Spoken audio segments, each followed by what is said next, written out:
Hello everyone, in this video we're going to be looking at organizational forms and we're going to be looking at the four major types of organizational form. It's not an exhaustive list, there's many other niche or particular types of forms in existence, but these are the four major general types that organizations tend to take.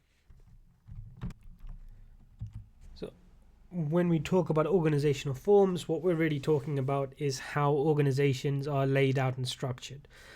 So when we consider job design, as operations managers have to, as well as the specific tasks and activities that need to be carried out by a particular job role, we have to consider the impact that the organization as a whole has.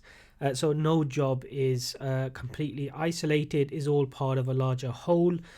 So the organization of the larger whole, so how different departments are structured, how different parts of the organization interact with each other, how the different business functions are carried out within organizations, all of these will have a direct and in many cases indirect impacts on individual job design.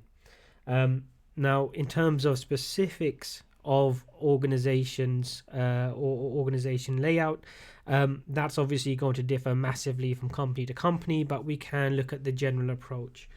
So what we're going to do is identify four different forms of organizational layout and look at the particulars of each.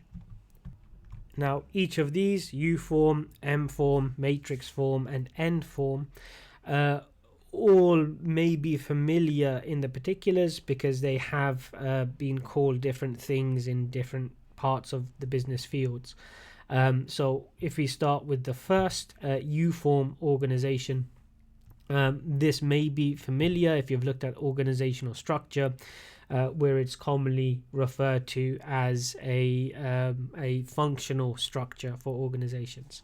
And the reason why it's often referred to as a functional structure is once you go below senior management, so once you go below the board of directors and managing director or CEO and so on, you have a layout which is distinguished by the different functions being grouped together. So if we consider the major functions within an organization, so marketing, operations, finance, HR, engineering, IT, all of these will be grouped together, and then within them you will have individual specific departments with individual job roles. So what this does is allow the organization to really focus on optimizing its resources within each function, to make sure that the marketing function, for example, has complete control over marketing resources and is able to arrange those resources in a way that leads to the best possible use of those resources for the purposes of whatever marketing activities are being carried out. So it does help with optimization of those particular functions within an organization, and you would have direct lines of reporting. So you'd have operations teams reporting to an operation manager, and then the operations managers reporting typically to an operations director. So it does have clear lines of reporting within the particular function, and then all of those going up to senior management.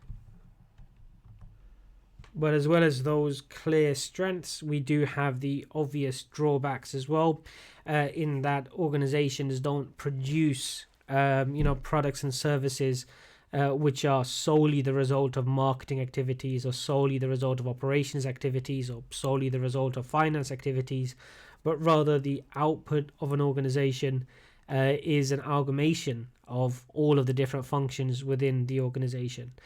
So if you're producing shoes or laptops or any particular good or service, it requires the input from all of the different functions.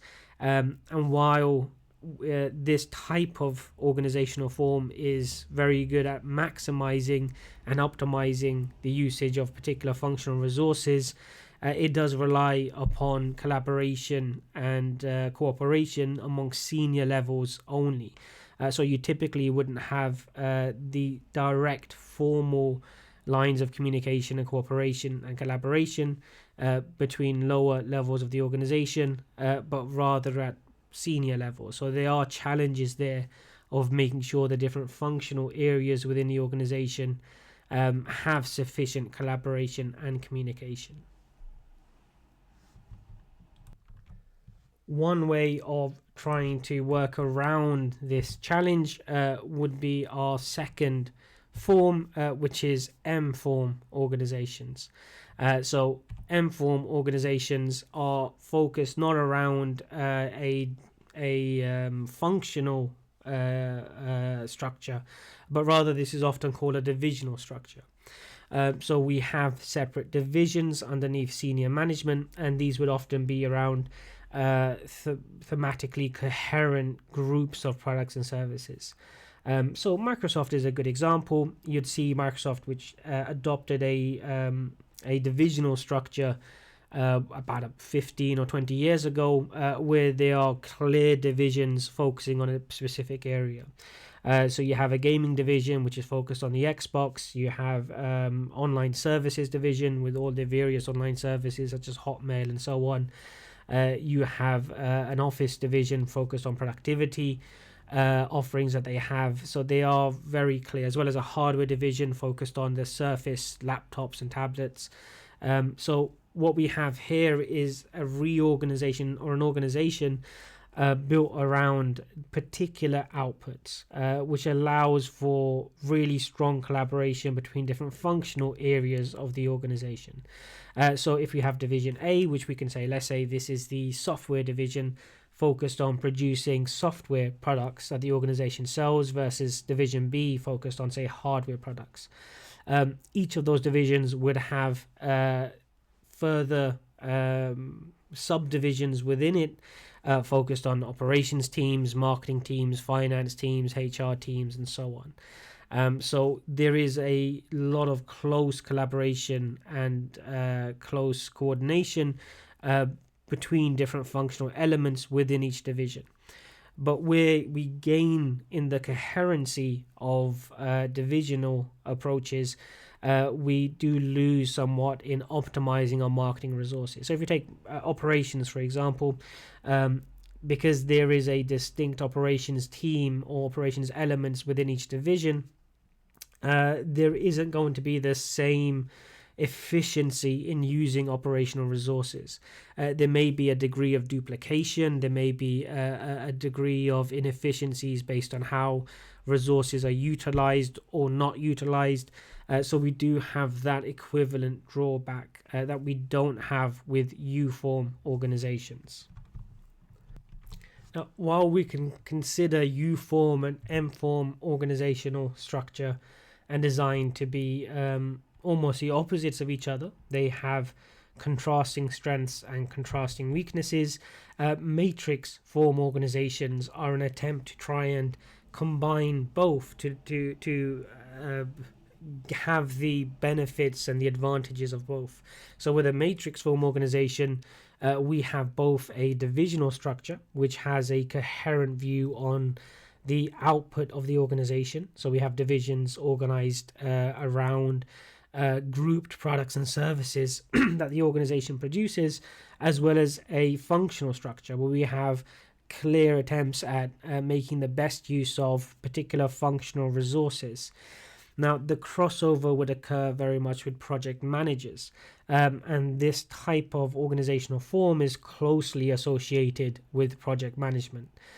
So you'd have, let's say, if division A is our software division, instead of having marketing, operations, HR, and finance teams all within division A, and therefore losing that functional efficiency and the functional resource utilization, or specifically making best use of resources across different products and service portfolios, we would have a divisional head as well as various functional heads, and the person responsible for actually pulling all of that together into a particular product team or service team would be a particular project manager. So the project manager oversees work within a project made up of both divisional and functional staff, often staff which are pulled together into that team for a specific purpose. And the role of a project manager really is to run the project team, liaise with both the functional heads as well as the divisional heads, and make sure the project team has the resources that they need to carry out their specific tasks. Oftentimes, project teams are temporary, they're formed for particular objectives and purposes. So you would have both functional staff and divisional staff moving around as and when needed. So it can lead to a situation where you have the best of both worlds. You have the coherency of a divisional structure, whereas still having the efficiency and optimization of a functional structure. But you really do rely on having efficient project managers who are able to work within that system and get the resources they need. So it could potentially lead to the worst of both worlds, where you don't have the needed coherency of divisional structure, and neither do you have the efficiency of using functional resources either. Now, the last of our four major forms are Mform organizations, and this is slightly different from those we've looked at before, so slightly different from the previous three.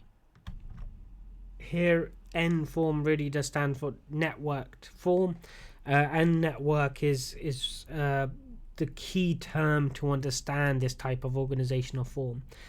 So instead of strict and clear hierarchies that we saw in the previous forms, with Mform organizations, we have a far looser, semi-autonomous and decentralized type of organizational structure. So the focus here is on organic networking, where groups of individual employees or individuals within the organization will cluster together for specific tasks. And what this does is allow the flexibility of group formation to really drive the organization forward. So we have a focus on peer-to-peer communication and organic organizing rather than top-down hierarchical forms. Now, this may sound odd to talk about an organization in this way, because we typically, when we talk about organizations, the most common type of organization that we look at in the business fields is obviously businesses, whether it's large corporations or small to medium-sized enterprises, which tend to have very clear lines of communication and hierarchies for the most part. But this isn't a type of organizational form which is unsuited for this, and I would recommend, really, when we're trying to wrap our heads around how this kind of decentralized, semi-autonomous, peer-to-peer form of organization works, is delving into examples of successful companies and successful corporations which have used this. The example which really springs to mind is Valve. If you're a gamer, then you may be familiar with the Steam platform, as well as games such as Half-Life and Left 4 Dead and so on. But Valve is a very successful, very large company, and they do use this type of organizational form very successfully. Minimum of hierarchy, focus on peer-to-peer organizing and transitory groups, or groups which form for particular purposes and then dissolve when that purpose has been achieved or is no longer valid, and a focus on peer-to-peer communication rather than reliance on top-down horizontal communication. Valve is a really interesting case study of this type of organizational form. Right, so that's our introduction to the four forms. There is a lot of stuff to dig into if you're interested, but that will at least give a overview of the four major types of organizational form available.